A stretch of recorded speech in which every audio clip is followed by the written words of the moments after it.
Manchester United menyesal besar. Rasmus Højlund tiba-tiba bersinar di Napoli. Setan Merah kehilangan pemain masa depan. Keputusan melepas Højlund kini tampak sebagai blunder, sementara sang pemain mencetak gol-gol krusial yang bikin Napoli bersorak. Spekulasi heboh, Zinedine Zidane bisa jadi jenderal baru Manchester United jika investor Arab Saudi ambil alih klub. Era baru Setan Merah siap dimulai. Maestro Prancis ini dipercaya bisa menata ulang tim dan mengembalikan kejayaan klub. Rafinha jadi target utama Manchester United.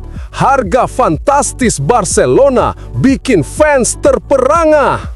Dengan performa impresifnya di Blaugrana, Rafinha kini menjadi bidikan utama Old Trafford. Keputusan mengejutkan Bruno Fernandes. Gelandang andalan Manchester United tolak tawaran fantastis dari Arab Saudi. Meski menggiurkan, Fernandes menegaskan hatinya tetap di Old Trafford dan hanya ingin bermain di Liga Utama Eropa. Drama Old Trafford. Manchester United berikan jaminan 3 tahun kepada Ruben Amorim di tengah krisis.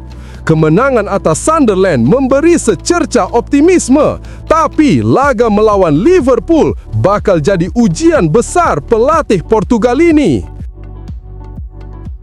Bagi kamu yang ngaku fans berat Manchester United, wajib banget buat subscribe channel ini ya. Terima kasih. Manchester United menyesal besar. Rasmus Højlund tiba-tiba bersinar di Napoli. Setan Merah kehilangan pemain masa depan. Keputusan melepas Højlund kini tampak sebagai blunder, sementara sang pemain mencetak gol-gol krusial yang bikin Napoli bersorak. Manchester United tampaknya sedang menghadapi kenyataan pahit.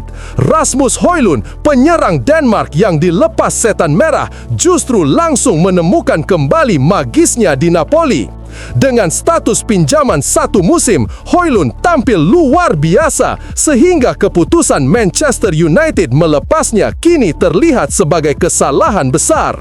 Napoli bahkan menyiapkan opsi pembelian permanen senilai 44 juta euro jika mereka berhasil lolos ke Liga Champions musim depan.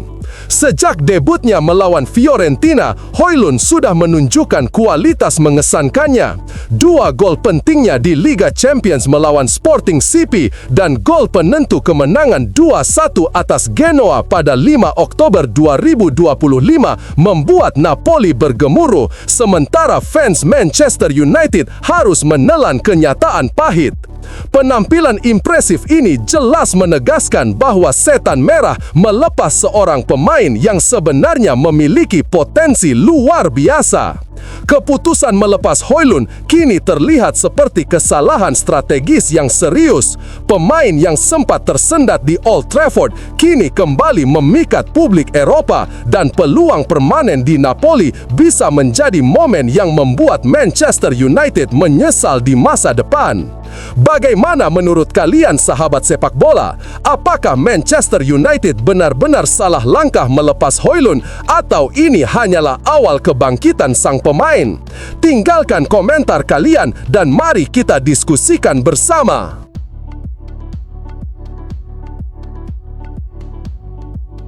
Spekulasi heboh, Zinedine Zidane bisa jadi jenderal baru Manchester United jika investor Arab Saudi ambil alih klub. Era baru Setan Merah siap dimulai. Maestro Prancis ini dipercaya bisa menata ulang tim dan mengembalikan kejayaan klub. Spekulasi besar mengguncang jagat sepak bola. Nama Zinedine Zidane kembali mencuat sebagai calon kuat pelatih utama Manchester United seiring dengan rumor pengambil alihan klub oleh investor Arab Saudi. Apakah maestro asal Prancis ini akan memimpin Setan Merah ke era kejayaan baru? Pada 8 Oktober lalu, Turki Al-Sheikh, Ketua Otoritas Hiburan Umum Arab Saudi, mengunggah pernyataan di platform X yang menyebutkan bahwa Manchester United sedang dalam tahap akhir penjualan kepada investor baru. Ia berharap pemilik baru klub akan lebih baik dari sebelumnya. Pernyataan ini langsung memicu spekulasi bahwa Arab Saudi berpotensi menjadi pengendali baru Setan Merah. Jika akuisisi ini benar terjadi, banyak pihak meyakini akan terjadi perubahan besar dalam manajemen klub, termasuk posisi pelatih kepala. Zinedine Zidane dianggap sosok ideal untuk memimpin proyek ambisius ini. Menurut jurnalis Inggris Chris Blackhurst, masuknya dana dari Timur Tengah bisa mengubah wajah Manchester United secara menyeluruh. Investor baru diperkirakan akan melunasi utang klub, memperkuat finansial, dan menjalankan model sukses seperti PSG atau Manchester City. Dengan reputasi dan pengalaman segudang, Zidane diyakini mampu membawa Manchester United kembali ke jalur kemenangan dan meraih kejayaan klub. Sosoknya dianggap mampu menata ulang tim, menanamkan mental juara, dan menghidupkan kembali gairah Setan Merah. Bagaimana menurut kalian sahabat sepak bola? Apakah Zinedine Zidane sosok yang tepat untuk membawa Manchester United ke era baru? Atau akankah ini hanya spekulasi belaka? Tinggalkan komentar kalian dan mari kita bahas bersama.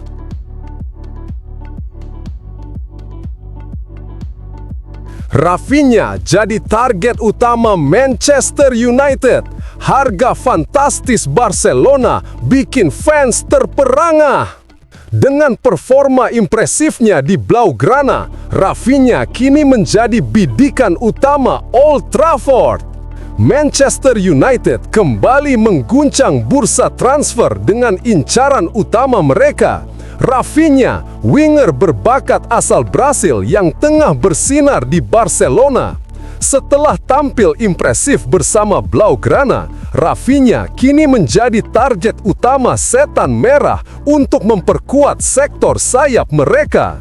Namun, Barcelona tidak tinggal diam. Untuk menghalangi niat Manchester United, klub Katalan tersebut mematok harga fantastis sebesar 120 juta euro, sekitar 2,3 triliun bagi siapapun yang ingin merekrut Rafinha.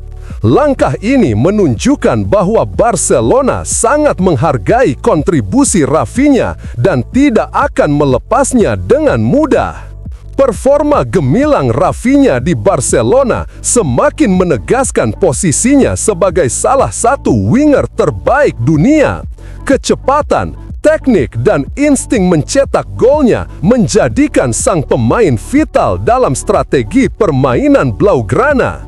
Bagaimana menurut kalian sahabat sepak bola? Apakah Manchester United sebaiknya menuruti harga selangit yang dipasang Barcelona untuk membawa Rafinha ke Old Trafford atau mencari alternatif lain? Tinggalkan komentar kalian dan mari kita bahas bersama.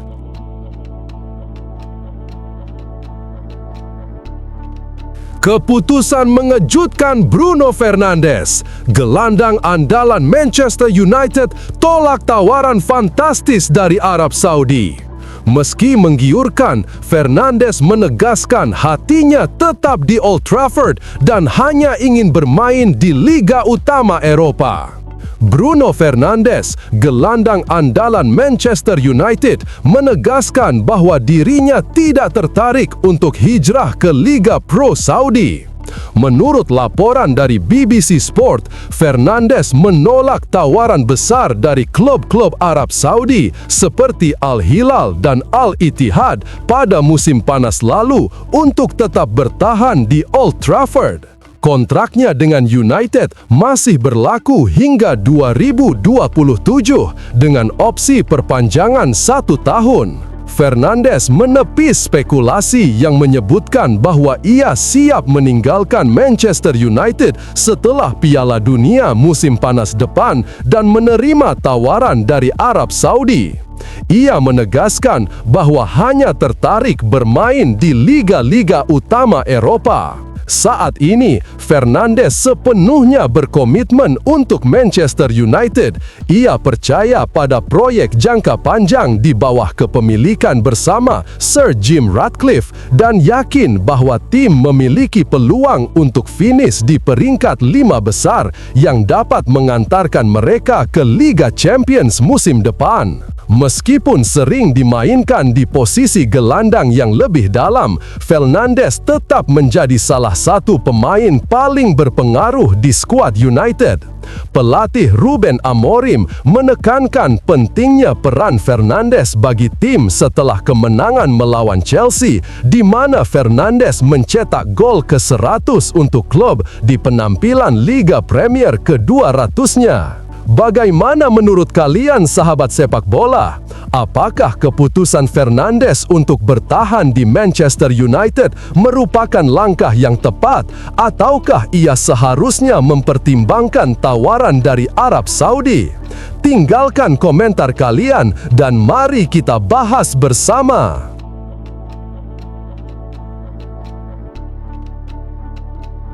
Drama Old Trafford. Manchester United berikan jaminan 3 tahun kepada Ruben Amorim di tengah krisis. Kemenangan atas Sunderland memberi secerca optimisme, tapi laga melawan Liverpool bakal jadi ujian besar pelatih Portugal ini. Tekanan yang menghimpit Ruben Amorim di Manchester United sedikit mereda setelah pernyataan tegas dari pemilik minoritas klub, Sir Jim Ratcliffe. Pengusaha Inggris itu memastikan pelatih asal Portugal akan mendapatkan kepercayaan penuh dan diberi waktu 3 tahun untuk membuktikan kapasitasnya di Old Trafford. Pernyataan ini muncul di tengah performa mengecewakan The Red Devils di awal musim Premier League. Setelah 7 pertandingan, Manchester United hanya berada di posisi ke-10, melanjutkan tren negatif musim lalu yang berakhir di urutan ke-15 dan kekalahan di final Liga Eropa dari Tottenham. Dalam wawancara bersama The Business Podcast, Ratcliffe menekankan bahwa membangun kembali klub sebesar Manchester United membutuhkan waktu. Ruben perlu menunjukkan bahwa dia pelatih hebat dalam 3 tahun. Anda tidak bisa berharap perubahan terjadi seperti menyalakan saklar lampu, ungkapnya. Ratcliffe menegaskan bahwa keputusan klub tidak akan dipengaruhi opini media maupun desakan dari luar. Pers kadang ingin semuanya instan, tapi klub sebesar ini tidak bisa dijalankan dengan reaksi spontan terhadap komentar jurnalis, jelasnya. Ia juga menepis kemungkinan intervensi keluarga Glazer terkait pemecatan pelatih. Itu tidak akan terjadi. Kami berada di sini dengan kaki di tanah. Mereka jauh di seberang lautan. Kami yang mengelola langsung klub ini, tegasnya. Dukungan ini menjadi kabar positif bagi Amorim yang tengah menghadapi periode sulit. Penerapan sistem 3 back dan hasil inkonsisten sempat memicu keraguan di dalam skuad. Namun, kemenangan atas Sunderland sebelum jeda internasional memberikan secerca optimisme. Tantangan selanjutnya adalah laga melawan Liverpool, ujian berat yang berpotensi mengubah persepsi publik jika berhasil diraih dengan hasil positif. Selain membahas masa depan Amorim, Ratcliffe mengungkap langkah besar restrukturisasi yang tengah berjalan di klub. Ia mengakui telah melakukan pemangkasan biaya signifikan termasuk pengurangan 450 posisi pekerjaan dan penghapusan beberapa fasilitas untuk staf. Biaya operasional terlalu tinggi. Kami perlu menjadikan klub ini sehat dan berkelanjutan, kata Ratcliffe. Ia menilai profitabilitas adalah kunci dalam membangun skuad kompetitif di masa mendatang. Semakin besar kas yang kita miliki, semakin baik tim yang bisa dibentuk, tambahnya. Bagaimana menurut kalian sahabat sepak bola? Apakah jaminan 3 tahun untuk Ruben Amorim akan cukup untuk membalikan performa Manchester United? Atau apakah tekanan masih akan tetap membayanginya? Tinggalkan komentar kalian dan mari kita bahas bersama.